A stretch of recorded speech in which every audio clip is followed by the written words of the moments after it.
Hello दोस्तों, मैं दिनाथ ठाकुर अपने YouTube channel learn geography with Dinath Thakur में आप सभी का स्वागत करता हूं।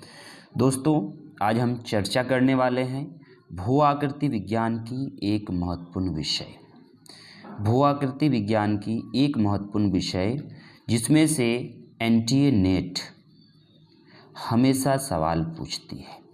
यह पेपर 2 से संबंधित है, ज्योग्राफी। इस विषय का सबसे मुख्य और चर्चित बात यह है कि ये सौरमंडल की उत्पत्ति की बात करता है। इस अर्थात कह सकते हैं कि पृथ्वी की उत्पत्ति सिद्धांत है। ये पृथ्वी की उत्पत्ति सिद्धांत है। इस पृथ्वी की उत्पत्ति सिद्धांत कहने का मतलब है कि सौरमंडल की उत्पत्ति सिद्धांत का यहाँ पर बात होगी। और इसको सामान्य तौर पर सबसे पहले उल्लेख करने का प्रयास 1749 में कास्ते द बफन नामक फ्रांसीसी वैज्ञानिक ने किया। कहाँ के वैज्ञानिक थे? ये फ्रांस के वैज्ञानिक थे। इन्होंने सबसे पहले उल्लेख किया पृथ्वी की उत्पत्ति सिद्धांत या फिर सौरमंडल की उत्पत्ति सिद्धांत या परिकल्पना का। 1749 में कास्ते द बफन ने किया। तो दोस्तों, इस वीडियो को मैं आगे बढ़ाऊंगा। इससे पहले आप लोग, यदि आप हमारे चैनल में नए हैं, पहली बार है, तो हमारे चैनल को सब्सक्राइब कर ले, साथ ही लाइक शेयर और कमेंट जरूर करें और अंतिम तक हमारे वीडियो को देखें ताकि आपको इनसे संबंधित काफ़ी महत्वपूर्ण सिद्धांतों के बारे में जानकारी हासिल हो।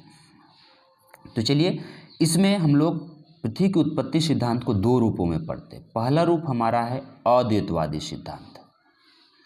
पहला रूप हमारा है अद्वैतवादी सिद्धांत कहें या फिर कह सकते हैं विचारधारा। ठीक है, अद्वैतवादी सिद्धांत कहें या विचारधारा। इसको अंग्रेजी में कहते हैं मोनोस्टिक्स हाइपोथेसिस। साथ ही साथ इसको कहते हैं पेरेंटल हाइपोथेसिस। इस विचारधारा की सबसे महत्वपूर्ण बात है कि हमारे सौरमंडल का जो निर्माण हुआ है, यह सिर्फ एक पिंड के दौरान हुआ है, या फिर कहे एक तारा से ही जो है, एक पिंड या एक तारा से ही हमारे सौरमंडल, हमारे पृथ्वी का, ग्रह का, धूमकेतु का, उपग्रह का निर्माण हुआ है। ये कहता है अद्वैतवादी विचारधारा। दूसरी विचारधारा हमारी आती है द्वैतवादी विचारधारा। द्वैतवादी विचारधारा में जो मुख्य बात है वो ये है कि इसमें पृथ्वी या सौरमंडल का जो निर्माण हुआ है वो एक नहीं बल्कि 2 पिंडों से हुआ है, 2 तारों से हुआ है, या 2 धूमकेतु से हुआ है। 2 पिंडों या 2 तारा से हुआ है। इसको हम लोग कहते हैं डुलिस्टिक हाइपोथेसिस। ठीक है, या बाय पेरेंटल इसको कहा जाता है। ठीक है, डुलिस्टिक कहते हैं या फिर बाय पेरेंटल। इसमें इसकी विशेषता को याद रखिएगा। यहाँ से सवाल पूछा जाता है कि एक पिंड से संबंधित विचारधारा अद्वैतवादी विचारधारा, 2 पिंड से या 2 तारों से संबंधित विचारधारा द्वैतवादी विचारधारा। आज के वीडियो में हम लोग पहली विचारधारा का डिटेल से बात करेंगे और अगले वीडियो जल्द ही आएंगे जिसमें द्वैतवादी विचारधारा का हम बात करेंगे। अद्वैतवादी विचारधारा का जब बात होगी तो इसके अंतर्गत 3 सिद्धांत है। पहला है इसमें पुच्छल तारा संकल्पना।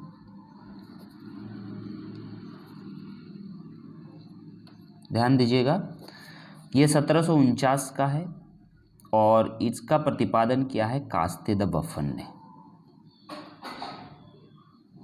इसको भी हम लोग शॉर्ट में जान लेते हैं, की नोट्स इसमें क्या है, की पॉइंट क्या है।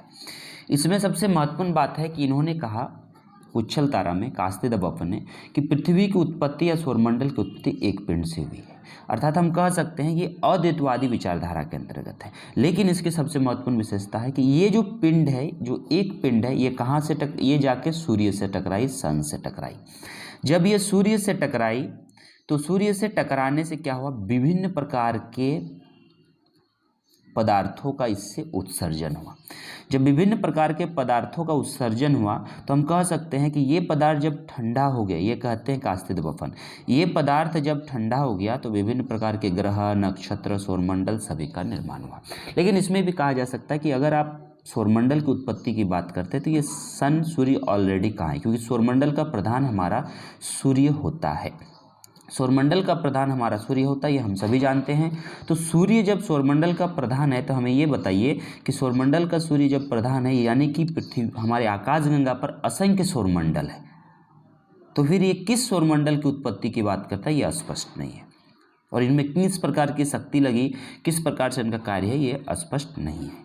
इसीलिए इसके आगे दूसरा सिद्धांत आता है 1755 का वायवीय राशि परिकल्पना। वायवीय राशि परिकल्पना, ये वायवीय राशि परिकल्पना किसने दिया, तो ये दिया है इमैनुअल कांट ने। इमैनुअल कांट महोदय को कहा जाता है, इमैनुअल कांट महोदय को कहा जाता है भूगोल को वैज्ञानिकता देने वाले भूगोलवेत्ता। ज्योग्राफिकल थॉट पेपर पर आपका जो है इसमें काफ़ी महत्वपूर्ण चर्चा होती है इमैनुअल कांट के। इमैनुअल कांट ने 1755 में वायवीय राशि परिकल्पना का उल्लेख किया, जिसमें कुछ विशेष की नोट्स है, कीज पॉइंट्स है। जिसमें पहला आपका है कि पृथ्वी का जो उत्पत्ति है वो गैस के गोले से हुआ है। कौन सा गोला है ये, गैस का गोला है सौरमंडल को उत्पत्ति। जो पिंड की इन्होंने बात की, ये पिंड है गैस का गोला। दूसरी बात है कि इस गैस के गोले में अपकेंद्रीय बल काम किया।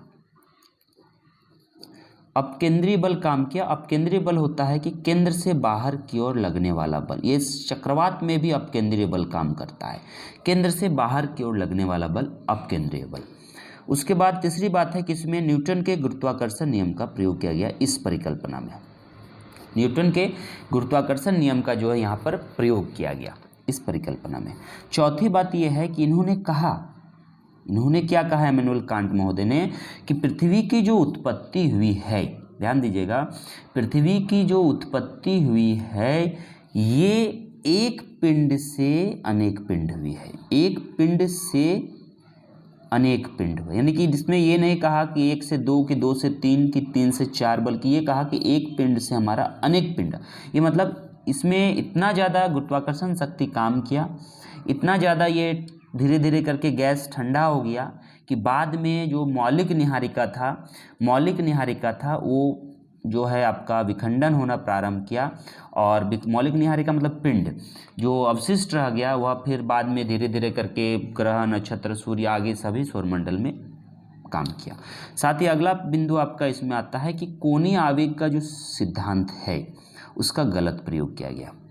कोणीय आवेग का सिद्धांत जो है, संरक्षण सिद्धांत, जिसको एंगुलर मोमेंटम हम लोग कहते हैं, लॉ ऑफ एंगुलर मोमेंटम, तो ये आपका जो है यहाँ पर गलत प्रयोग किया गया। क्योंकि ग्रहों का आकार यदि बढ़ेगा, इसके अनुसार अगर आप पिंड का आकार बढ़ाते हैं तो गति बढ़ जाएगी, आकार घटाएंगे तो गति घट जाएगा। इस सिद्धांत के अनुसार अगर आप पिंड का आकार बढ़ाते हैं तो गति क्या होगा, बढ़ेगा। और तो इसका प्रयोग इन्होंने गलत तरीके से किया है। तो ये था आपका इमैनुअल कांट का 1755 में। इमैनुअल कांट के उपरांत तीसरी विद्वान जो हैं वो है 1796 में, जिसको आप सभी जानते हैं निहारिका परिकल्पना के रूप में, निहारिका परिकल्पना। और ये 3 का मैं विशेष तौर पर चर्चा कर रहा हूँ आज। अगले वीडियो में फिर आगे की मैं द्वैतवादी सिद्धांत की बात करूँगा। ये है आपका लाप्लास। किसका है ये, लाप्लास महोदय का। इन्होंने एक किताब लिखा 1796 में, इसको आप लोग नोट डाउन कर लीजिए, exposition of the world system. Exposition of the world system, ये इनकी पुस्तक है। इसी पुस्तक के माध्यम से इन्होंने जो है इस निहारिका परिकल्पना का चर्चा किया है। इसमें सबसे महत्वपूर्ण बात है कि ये कांट का, इमैनुअल कांट का संशोधन है। दूसरी बात है कि इन्होंने भी कहा कि गैस का गोला है पिंड, ठीक है। तीसरी बात यह है कि निहारिका के कण के टकराव से जो है गति पर्याप्त उत्पन्न नहीं होता। यहाँ ध्यान दीजिएगा कि जो पिंड है, पिंड अगर आपस में टकराएंगे तो गति उत्पन्न नहीं होगा ज़्यादा, वो रुकावट पैदा होगा। चौथी बात आपका जो इसमें आती है कि कणों के टकराव से गति तो उत्पन्न नहीं हो सकता है। और अगर आकार में भी, अगर जैसे कि कांट महोदय ने कहा, आप यहाँ पे देख सकते हैं कि कांट ने कहा था कि जितने आकार बढ़ेंगे तो गति बढ़ेगा, जबकि ऐसा नहीं होता है। आप आकार बढ़ाइएगा तो गति कम होता है, ठीक है। आकार के साथ गति में वृद्धि होना कोई जरूरी नहीं है। जितने, अब उदाहरण स्वरूप आप ऐसा मान लीजिए कि अगर जितना भारी वस्तु है क्या उतना दूर जाएगा, संभव ही नहीं है। थोड़ा सा उससे हल्के को अगर फेंकेंगे तो ज़्यादा दूर जाएगा, ठीक है। तो आकार में वृद्धि से गति वृद्धि नहीं हो सकती है। और कांट के अशुद्धि को दूर करने के लिए इन्होंने जो है निहारिका परिकल्पना का प्रतिपादन किया है। और निहारिका में ये समस्या का हल करने का इन्होंने कोशिश किया है कि ब्रह्मांड के पहले एक विशाल जो है तप्त निहारिका था। और इन्होंने एक जो महत्वपूर्ण बात कहा है इन सिद्धांत को पूरा करने के लिए कि एक हमारा पिंड है, इस पिंड से दूसरा पिंड हुआ, ध्यान दीजिए, दूसरा से फिर तीसरा पिंड हुआ, तीसरा से फिर चौथा पिंड हुआ, इस तरह करते हुए हमारे सौरमंडल का निर्माण हुआ। और जबकि इमैनुअल कांट ने क्या कहा था कि एक से अनेक बने, जबकि इन्होंने ऐसा नहीं कहा, इन्होंने कहा कि एक से दो बना, दो से तीन बना, तीन से चार बना, इस तरह करके जो है ये हो गया।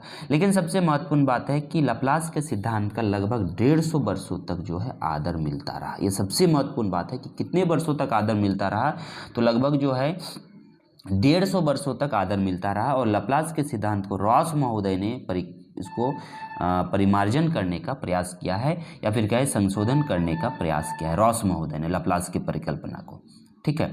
और ये जो है सबसे महत्वपूर्ण है। और तो दोस्तों ये हमारा आज का अद्वैतवादी सिद्धांत का आप सबों के सामने महत्वपूर्ण बिंदु हैं। तो दोस्तों यदि आपको हमारा ये वीडियो लगा है अच्छा तो ज़रूर सब्सक्राइब कीजिए, साथ ही साथ हमारे चैनल को लाइक कीजिए, शेयर कीजिए और अधिक से अधिक कमेंट करें, ताकि आपके सुविधा अनुसार हम वीडियो लेकर आएँ। और अगले वीडियो में हम लोग चर्चा करेंगे द्वैतवादी सिद्धांत के बारे में। तो चलिए दोस्तों मिलते हैं अगले वीडियो में।